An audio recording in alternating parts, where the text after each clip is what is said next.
Oke teman-teman, saat ini sedang dalam perjalanan menuju salah satu kebun saya. Tapi banjirnya sudah semakin deras. Jadi saya harus mencari jalan pintas lain. Oke teman-teman, ikuti terus perjalanan saya.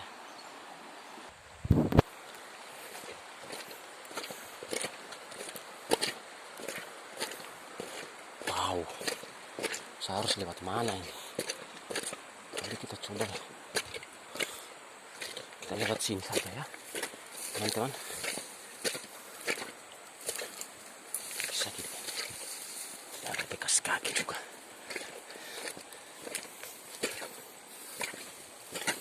Kita akan coba mengikuti jalan lain. Sebenarnya ini bukan jalan, tapi saya spekulasi saja. Mudah-mudahan bisa sampai salah satu kebun. Sebenarnya perjalanan saya ini menuju ke kebun yang lumayan jauh. Kalau dari sini kita menempuh waktu. Ada ular teman-teman. Ada ular kecil. Menempuh perjalanan kurang lebih 2 jam. Lumayan jauh teman-teman. Jadi saya coba di sini saja. Oh, ternyata ada pembuatan got ya di sini. Ini teman-teman, saya lihat.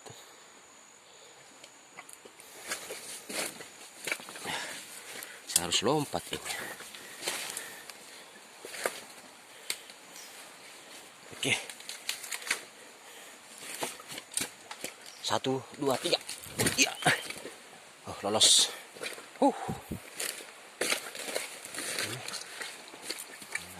Oke, sini. Saya ikut jalan sini saja.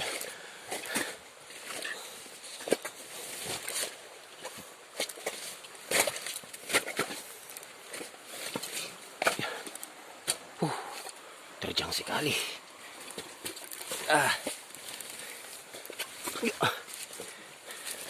Beginilah kalau jadi seorang anak petani yang hidup di desa.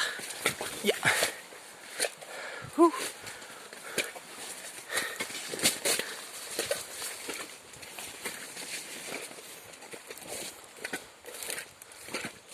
Oke. Sampai di salah satu kebun masyarakat setempat. Ini ada tanaman-tanaman cingkih sama pala.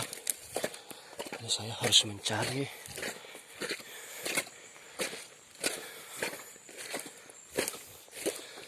jalan lain. Ikuti jalan ini. Mana ya guys jalannya? Mana ya? Saya coba di sini ya.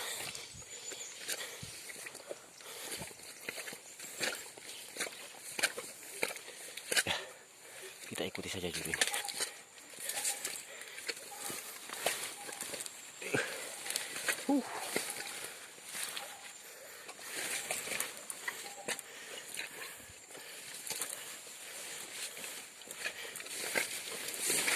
Tahu. Ini rumputnya tajam, teman-teman.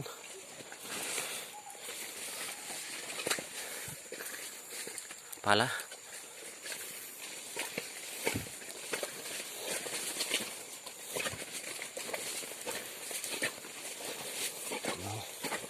Jalannya hutan sekali, teman-teman. Aduh. Semoga saya bisa sampai. Oh, tiba-tiba banjir ya. Oh, cuaca lumayan bagus. Panas loh cuacanya. Tidak ada kameramen, jadi saya bawa kamera sendiri. Oh.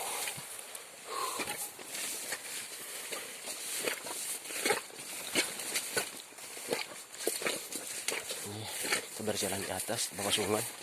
Karena sungainya meluap banjir. Jadi kita ikut jalan di atas.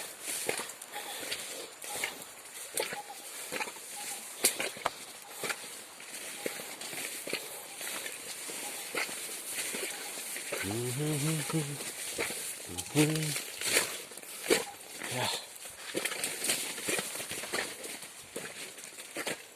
Ih, ada kelelawar teman-teman.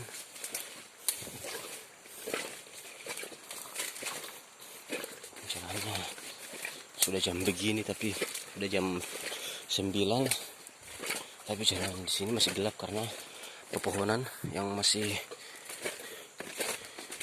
belum dibuat perkebunan oleh warga setempat di sini.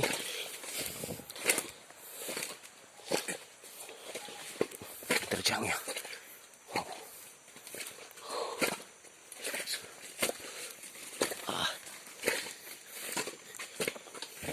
Wow. Sangat gelap sekali.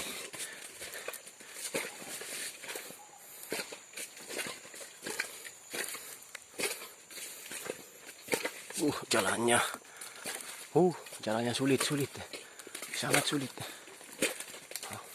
Kita lewat di mana ini? Jangan sampai kita kesasar.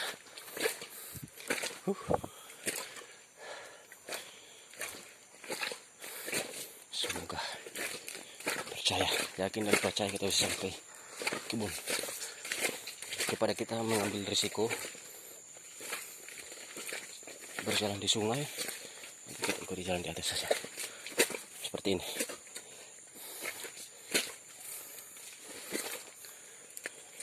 Wow, gimana saya ini?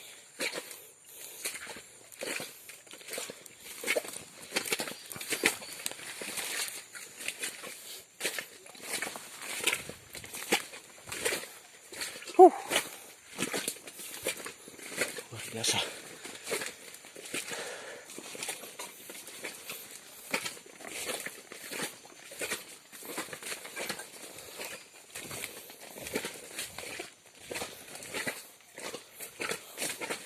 Jalannya sangat sempit sekali, kayu-kayunya harus menunduk teman-teman.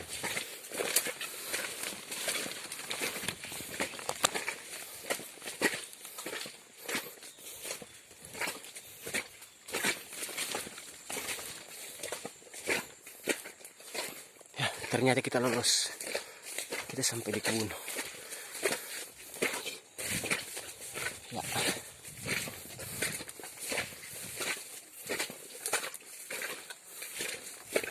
Ini dia kebunnya, guys.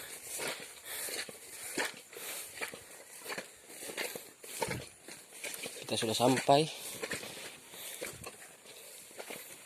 Dan lihat teman-teman, banjir masih tinggi, belum bisa dilalui.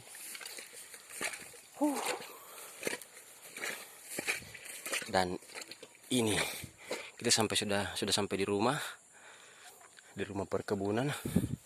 Lumayan jauh teman-teman. Kalau saya ambil gambarnya dari rumah sampai di sini itu kurang lebih 1 jam. Jadi perjalanannya jauh dan juga sangat becek sekali.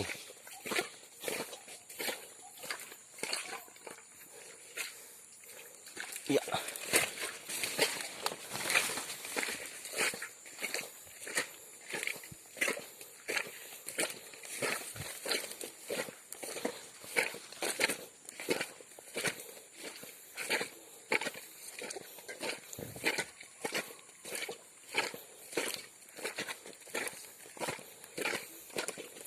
Kita harus ke kebun ke sebelah.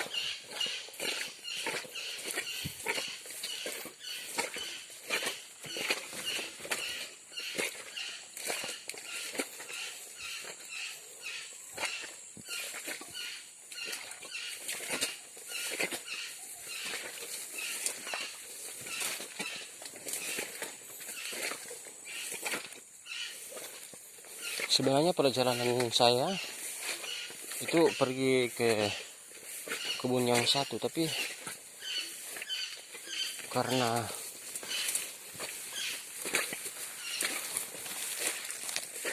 kondisinya sedang banjir, tidak bisa melanjutkan karena masih sangat jauh perjalanannya. Masih 1 jam lagi dari sini.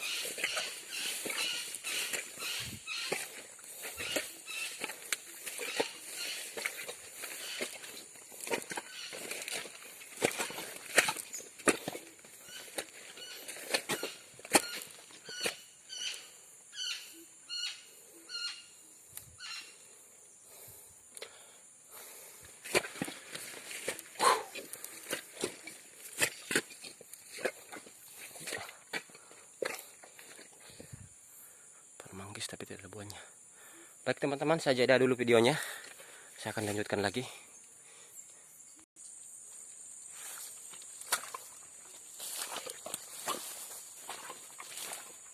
Oke teman-teman, saya review sedikit. Kalau kita harus membedakan mana pisang dan mana pisang abaka. Pisang abaka itu kulitnya ini teman-teman itu tidak mudah putus. Dan dia bisa dipakai untuk bahan-bahan uang ataupun baju. Tapi kalau kemarin saya lihat yang ada penjual baju yang terbuat dari pisang abaka, itu bajunya kayak basah teman-teman, kayak basah.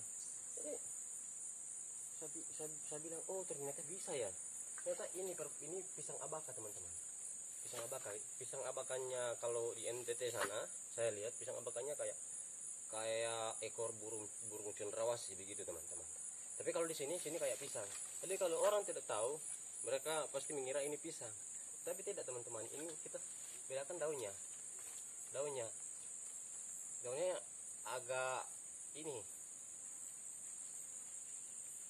agak kecil. Tapi kalau pisang itu daunnya agak besar teman-teman. Nah, kita juga harus bisa membedakan. Kita bisa melihat buahnya. Nah, buahnya seperti di atas teman-teman. Itu buahnya seperti di atas. Jadi teman-teman semua, kalau dulunya pisang abaka ini sampai sekarang juga itu kalau kami masyarakat di sini mau rakit kelapa, itu kami pakai tali ini. Karena tali ini tidak mudah putus teman-teman, tidak mudah putus. Apalagi yang warna begini, karena begini tidak mudah putus. Tapi karena sekarang sudah ada perusahaan yang masuk, perusahaan kecil-kecilan masuk untuk mengelola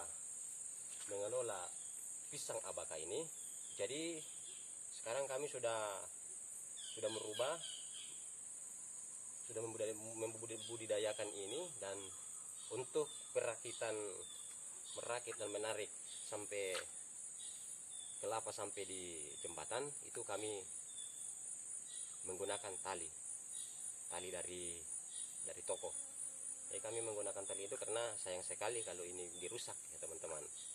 Karena di samping ini bisa kita tanam, ini juga bisa menghasilkan uang. Dan teman-teman harus tahu bahwa jika kita sudah memiliki lahan yang besar untuk ini, kita juga bisa mendapat keuntungan juga dari penghasilan. Jadi dari penghasilan pisang abaka ini.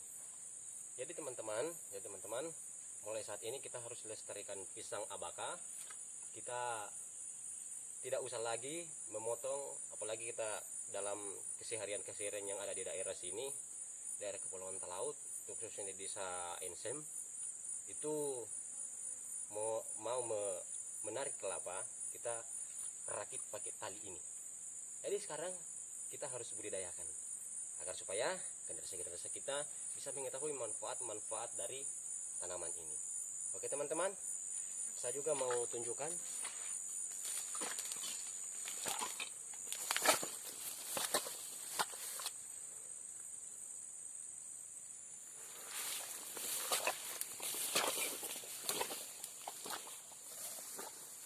Jadi teman-teman, pisang biasa sama pisang abaka itu beda.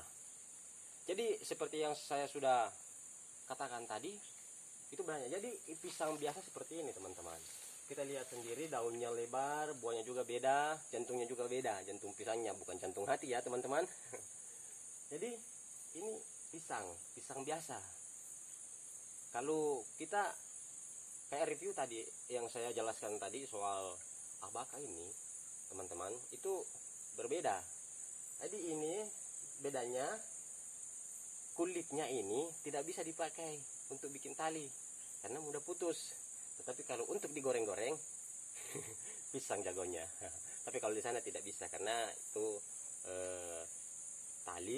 mendengarkan juga katanya obat tradisional kalau jantungnya.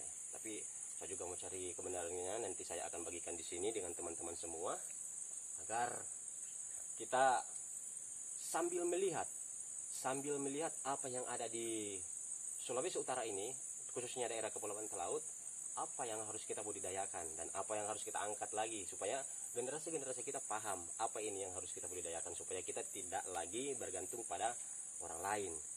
Nah, seperti itu teman-teman. Jadi, terima kasih. Jangan lupa like, share, subscribe channel Daniel Esera teman-teman.